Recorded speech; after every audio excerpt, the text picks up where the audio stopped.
la force de mes parents me paraît difficile à cerner. J'épie alors leur détresse, comme on épie parfois une bonne ou une mauvaise nouvelle. Giuseppe Salamone, bienvenue à l'Escale de Jeanne, et cette phrase est de vous. C'est une traversée de frontières, de générations, des tremblements probablement. Racontez-nous cette phrase et ce voyage. Ouais, cette phrase vient tout simplement de cet abandon qu'on se trouve dans un abandon. Voilà, c'est un peu c'est ce qui relate un petit peu cette phrase. On quitte quelque chose et on ne sait pas ce qu'on va retrouver. Voilà. Vous aviez 13 ans? 13 ans et demi, oui. Vous avez quitté la Sicile avec vos parents dans le train? Oui. C'était dur pour vos parents? Je pense qu'ils ne le montraient pas, mais je pense que c'était plus dur que nous. Mais ils donnaient pas l'impression d'avoir perdu quelque chose. C'était de retrouver quelque chose de mieux? Pour trouver quelque chose de mieux. Pour vous? Pour mes parents, parce qu'à 13 ans et demi, je pense pas qu'on a cette possession de ce qu'on va retrouver, et si ça va être mieux, si ça va être moins bien. Alors que pour mes parents, certainement, quelque chose de mieux. Qu'est-ce que vous laissiez en Sicile, vos parents? Qu'est-ce qu'ils laissaient en Sicile? Rien. Ils étaient démunis de tout. Et vous aviez 13 ans, donc, vous êtes arrivé en France, et immédiatement, vous avez travaillé? Tout de suite. 3-4 mois après, j'étais apprenti boulanger. Donc mon père, il a quitté son métier de couturier, parce que mon père, il faisait les costumes. Oui. Donc c'était un très bon couturier. Et lui aussi, il est venu, il faisait le manœuvre. Voilà. Il a goutroyé le ciment et monté les pierres. Donc il était dans la maçonnerie. Donc moi, à la suite de quelques mois de boulangerie, par le fait que je ne voulais pas faire la nuit parce que mes amis sortaient et moi je ne pouvais pas sortir parce qu'à l'époque c'était des époques où on travaillait moi je travaillais jusqu'à 9h du matin, 10h du matin et je commençais à 10h30 parce que j'étais l'apprenti, donc je devais mettre le pain dans les rayons et on me gardait jusqu'à 10h du matin. Voilà, j'étais l'apprenti et je suis parti tout de suite comme OS derrière. Voilà, donc jusqu'à l'âge de 13 ans j'étais OS. Et jusqu'à l'âge de 17 ans, pardon. Et à l'âge de 17 ans, on m'a informé que je pouvais faire un centre FPA, formation adulte, professionnel adulte. Oui. Et à cette époque-là, je dis allez, je vais y aller, mais je ne savais pas écrire, oui. Absolument rien du tout. Et chose étonnante, j'ai rencontré un professeur à cette époque-là, c'était à Chevigny-Saint-Sauveur, qui se trouve près de Dijon, j'ai encore son nom dans la tête, Monsieur Dumont. Et que ce prof s'est attaché à moi, mais moi je pensais qu'il était un peu sadique avec moi, parce que chaque fois qu'il y avait quelque chose à dire au tableau, et qu'il parlait de technologie, il disait systématiquement « Salamone au tableau ». Alors quand vous ne savez pas écrire, et qu'on vous dit « allez au tableau pour écrire des choses », je devenais rouge comme les photos des rois, mais alors bien rouge, hein, c'était quelque chose... Et c'était pénible pour moi à supporter, mais j'ai compris cela à la fin du stage. Oui. Parce qu'à la fin du stage, j'ai eu mon CAP et grâce à lui. Parce qu'il m'a poussé à aller de l'avant et de ne pas être bloqué parce que j'avais pas cet échange d'écriture en français. Et bien souvent, quand j'écrivais, je mettais moitié d'italien, moitié de français au tableau. Vous êtes resté, entre guillemets, bilingue écrit. Voilà. Tout à fait. Je suis un autodidacte de l'écriture française. Je n'ai jamais appris. C'est incroyable, vous êtes écrivain aujourd'hui. C'est fou. En tout cas, ce monsieur, comme tous ces professeurs, comme toutes ces personnes qui parfois sont là pour changer le destin. Tout à fait. D'ailleurs, quand on s'est quitté, on a fait un repas parce qu'on avait terminé. Et le professeur Dumont, il s'appelait Dumont, il a pleuré quand il était à côté de moi et je lui ai chanté une chanson. Adieu, monsieur le professeur. Oui, c'est émouvant. C'était très émouvant et il m'a pris l'air de dire, tu vois, tu es arrivé quand même. C'est formidable. Et donc, après cette formation, qu'est-ce que vous avez fait? Alors, après cette formation, je suis sorti donc avec le CAP de chauffage central et j'ai voulu trouver du travail dans le chauffage central et on était en Saône-et-Loire, il était très dur de trouver un poste rapidement Et ce qui m'a amené à partir de Paris-le-Monial pour venir sur Dissines, banlieue lyonnaise. Oui. Et là, dans la banlieue lyonnaise, tout de suite, 15 jours après, j'ai trouvé une entreprise qui s'appelait à l'époque Dupuis. Donc on est dans les années 69. Et cette entreprise m'a donné la possibilité de faire du chauffage. Et quelques mois après, on m'a débauché pour aller en tuyauterie industrielle. Voilà, je suis parti dans la tuyauterie industrielle. Et là, je savais souder, je savais faire des tuyaux, que ce soit l'acier, le cuivre, le plomb. Je commençais à maîtriser déjà des métiers propres à moi à ce moment-là. Donc c'est extraordinaire quand même. Arrivé à 13 ans et demi, aller travailler comme commis dans une boulangerie. OS, manœuvre. Après manœuvre. Alors, le sujet manœuvre, il est bien particulier parce que le sujet manœuvre, c'est un gamin de 14 ans qui regarde, c'était des convoyeurs qui amenaient de la terre pour faire des briques, et je passais ma journée à ramasser ce qui tombait des convoyeurs, la terre, le surplus qui tombait, mettre dans une brouette au balai, et l'amener pour qu'il puisse être repris et remis au renvoi des convoyeurs. Mais 3 mois après que je faisais ça, je suis passé à la machine. Donc j'étais conducteur de machine. C'est incroyable. 3 mois après. Oui. Voilà. Donc, mais ça allait très vite parce que c'est une rencontre de gens qui lisaient presque votre âme dans les yeux et qui disaient il va pas faire ça toute sa vie, ce jeune homme. Voilà. Et on me faisait essayer plein de choses. C'est joli qui lisait votre âme dans les yeux. C'est joli ce que vous dites. Je retrouve le poète, là, parce que vous êtes poète aussi. Ouais, parce que y a cette inspiration un peu philosophique, malgré tout, même si on n'apprend pas. On dit que la philosophie, c'est pas quelque chose qu'on apprend à l'école. La philosophie, c'est une nature propre de chaque individu. Ou on l'a, ou on l'a pas. On n'a pas besoin de l'apprendre. Alors, il est vrai que on est obligé, si on fait littérature philosophique, on est obligé de faire des thèses, etc. Mais je veux dire que chaque être, il n'a pas besoin de faire des grandes études pour exprimer la philosophie propre. Et vos parents pendant ce temps? Eh bien, mes parents, ma mère ayant quand même pas mal d'enfants, on était 4 garçons. Oui. Donc 4 garçons, 3 sœurs, la grande qui était mariée et c'est elle qui nous a entraînés à venir en France. Mes parents, ils avaient trouvé ce qu'on appelle le calme de la table. Oui. Voilà. C'est joli, le calme de la table. Oui, c'est important. Et puis il y avait cette paix où on savait qu'à midi, on pouvait servir quelque chose à manger. Oui, à manger. Oui.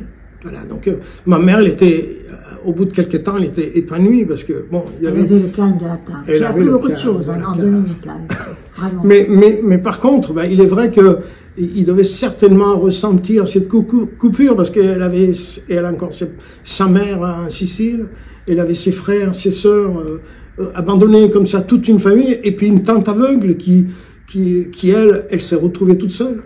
C'est-à-dire que c'est ma mère qui gérait cette tante aveugle et qui, du jour au lendemain, quand on est parti, elle n'a pas voulu venir avec nous, mais c'était un arrache-cœur, voilà, d'abandonner cette tante. Et tous vos frères ont 2 prénoms? Non. La traduction, je dirais. Oui, pratiquement. Gaetano, c'est Gaëtan, voilà. Tony... Antonio, c'est Tony, voilà, on a tous pratiquement pris, sauf la grande, Carmela, elle, c'est toujours Carmela, et Marie, c'était Maria, voilà. Donc on a tous, pour ainsi dire, francisé notre nom par la force des choses, par la force du temps.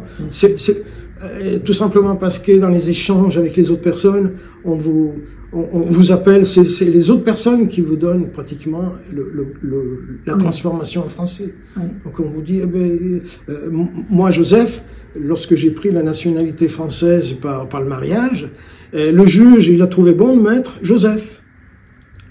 Oui. Sans savoir que j'allais avoir des soucis après. Parce que au niveau il changé, bien sûr. Oui, ça change tout. Bien sûr, l'état civil. Voilà, l'état civil. Et vous êtes resté jusqu'à votre mariage sans... Giuseppe. Vous n'étiez pas français. Non, j'étais pas français. D'accord. Avec la loi de Giscard d'Estaing de l'époque, que lorsqu'il y avait un mariage entre un français et un italien, un espagnol, un suisse, un allemand, etc., on prenait la nationalité si on voulait française. Et cette formidable épouse qui n'est pas avec vous aujourd'hui parce qu'elle est au Resto du Cœur. Aujourd'hui, oui, elle travaille. Hier, elle a travaillé aussi. Elle est au Resto du Cœur. Oui. Elle s'occupe. Elle s'appelle comment? Christiane. Christiane. Bonjour Christiane. Voilà. Alors, La vie en France, vous m'avez raconté, vous m'avez dit, donc la force des prénoms, vous avez toujours un questionnement. Vous dites, nous savons toujours où nous sommes arrivés, ce que nous ne saurons jamais, c'est où nous irons et si l'aventure nous intéressera encore. Bien sûr. C'est philosophique. Ça me paraît très, très logique. Oui. On part d'un endroit, enfin moi personnellement, ce qu'on ne pense pas quand des enfants d'un certain âge qui ont fait des études en Italie ou ailleurs et qui partent pour aller dans une autre terre, c'est tout perdu.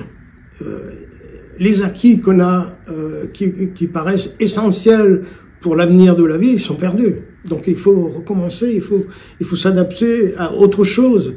Et donc c'est dans ce sens-là, quand on est jeune, on n'y pense pas, mais on perd tout ça. C'est la matière, l'acquisition. On s'était battu presque pour avoir cette acquisition, parce qu'en Sicile, c'est pas facile. Il y a les études, on n'a pas tellement envie d'y aller.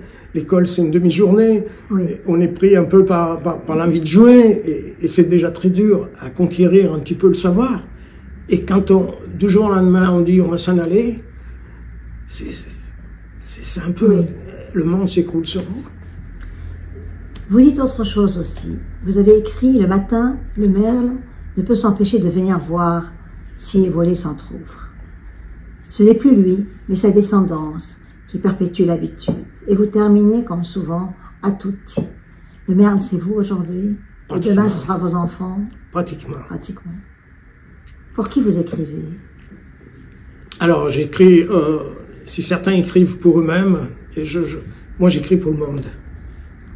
Et pas uniquement pour moi. Vos parents ont lu? Mais mes parents font partie du monde. Oui, ils ont lu. Ben, mes parents, ils ont, enfin, mon père a fait quelques études, il a lu, mon père, oui, mais ma mère était analphabète. Oui, mais ils savent qu'elle livre.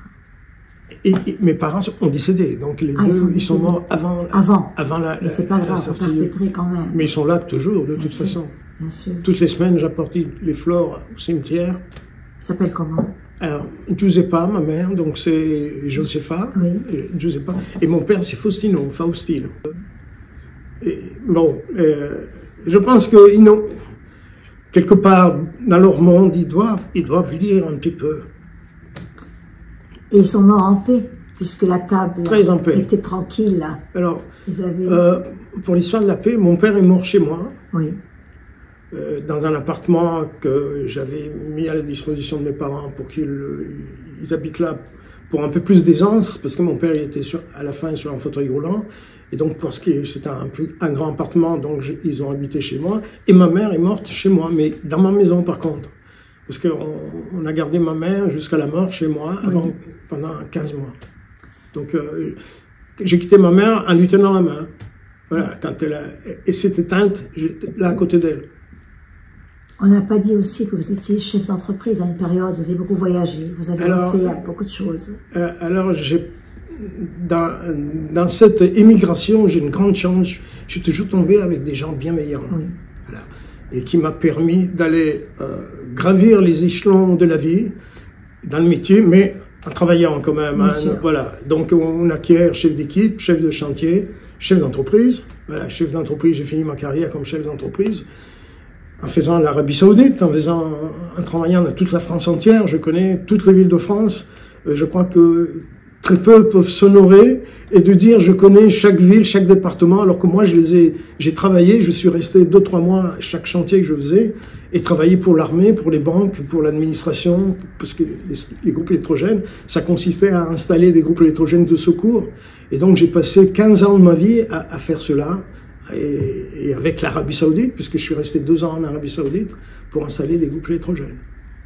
Et j'écrivais, voilà.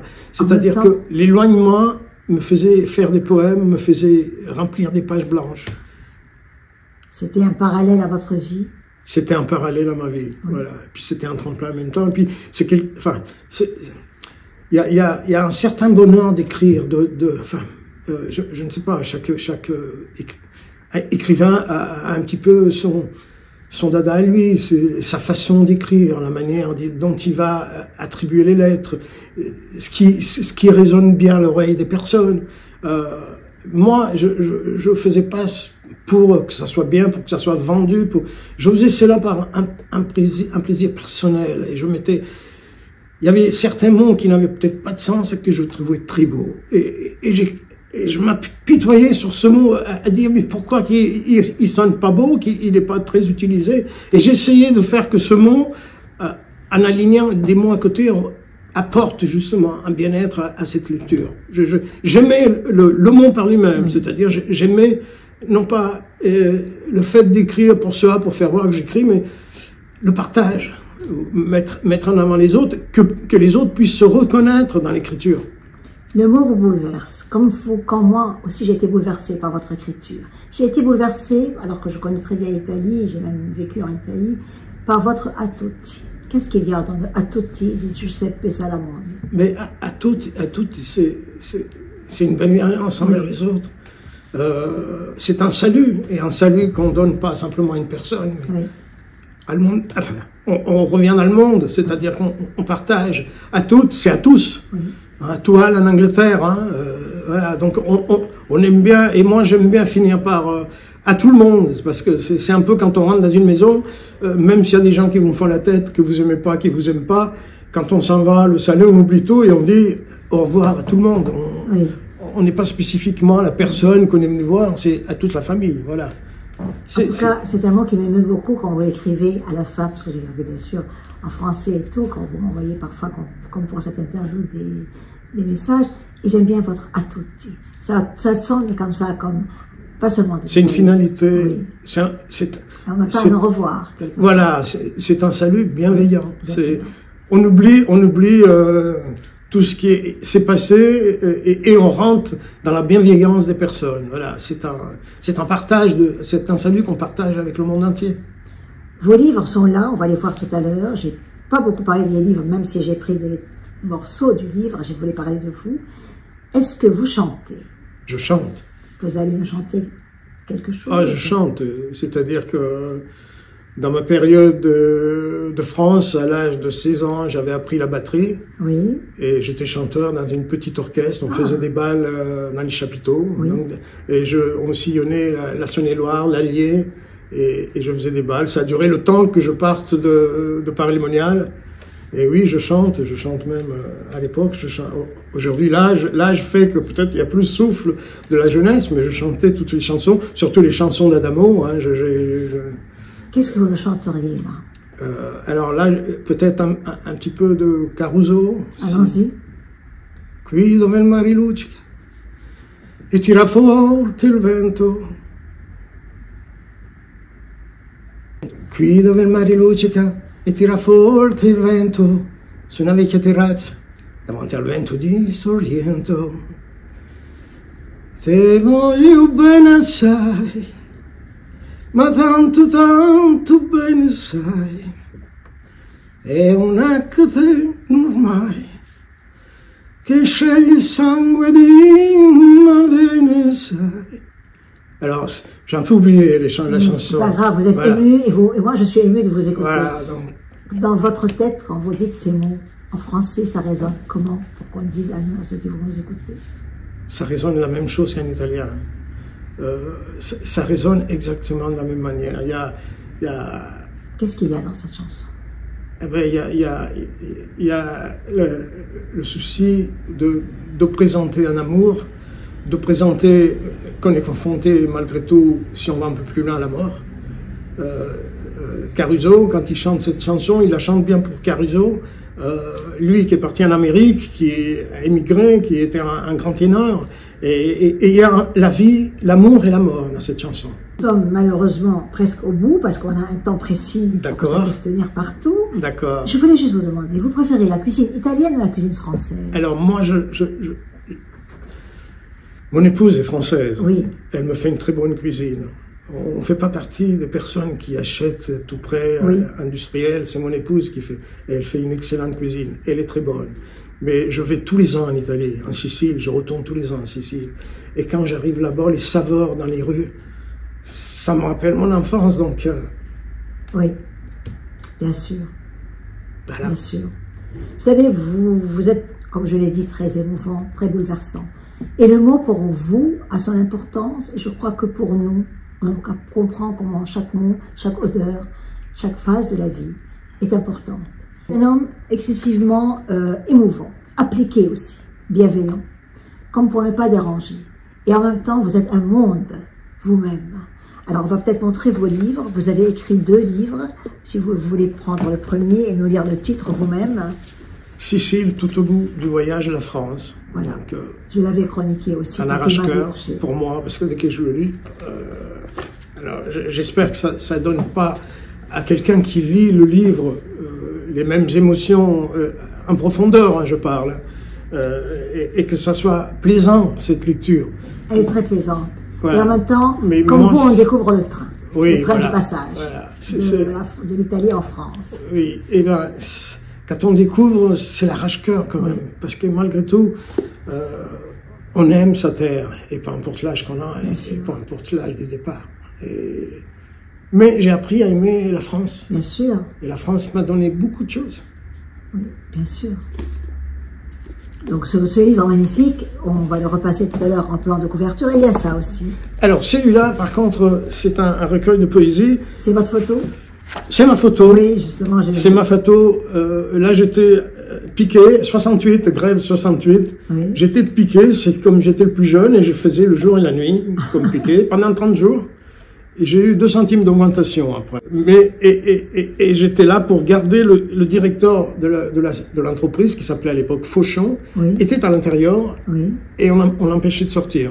Alors moi, j'empêchais rien du tout. Je faisais plus, comment dirais-je, présence de dire il y a quelqu'un qui garde la porte. Mais il y a un Sicilien quand même qui garde la porte, faut pas oublier, il est fort le Sicilien. Le directeur, je ne sais pas s'il devait le savoir. Ah, il devait pas le savoir. Par contre, le contremaître, oui, parce que le contremaître, c'est un Italien du Nord. Oui. Voilà, lui, il s'appelait Mario, et de lui, il devait le savoir.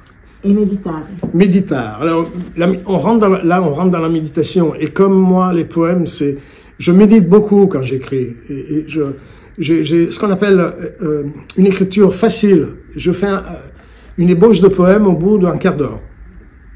Je trouve l'inspiration et au bout d'un quart d'heure, c'est sur la page blanche. Ensuite, je laisse, je ferme et je reviens après. Et je reviens voir ce qui me plaît, ce qui ne plaît pas. Et là, méditant, c'est parce que c'est une longue méditation du fait que j'écris de la poésie pratiquement depuis tout le temps. Pratiquement depuis tout le temps. Après le mariage, j'ai commencé à écrire des poèmes. Dès que j'ai eu ma première fille, j'ai commencé à écrire des poèmes.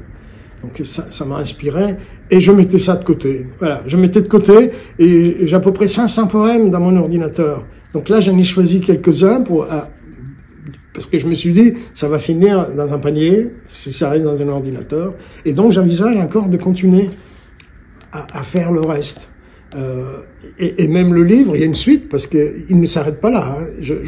Le roman, alors là j'ai 100 pages d'écrites, mais ça va continuer parce qu'il va falloir que j'aille au bout. J'espère que mon vieillage non, vous n'êtes pas vieux du tout. Oh, 73 ans, c'est non, mais c'est un bel âge. Un bel âge, bien sûr. Et puis vous parlez très bien de tout du temps, vous êtes toujours, comme je vous ai dit, bienveillant. Vous trouvez des choses formidables partout, les gens, les mots qui vous émeuvent, ce que vous avez trouvé en arrivant en France, l'amour de la France, l'amour toujours de l'Italie, bien sûr, de la Sicile. Et malheureusement, on va terminer cette escale parce que le temps nous manque. D'accord. Je voulais juste dire, simplement, sans du tout dévoiler quoi que ce soit, que j'espère que ce livre, Sicile, au bout du voyage, la France, pourra concourir à quelque chose d'important. Mais on dira ça plus tard. Voilà. D'accord. En tout cas, c'est très gentil. Je suis très émue de vous recevoir. J'ai été très émue par votre livre. Et peut-être qu'on finira par à tutti. À toutes. À toutes. Voilà. Merci beaucoup, beaucoup. C'était l'escale de Jeanne avec Giuseppe Salaboni. Buongiorno a tutti. Merci. Merci à vous.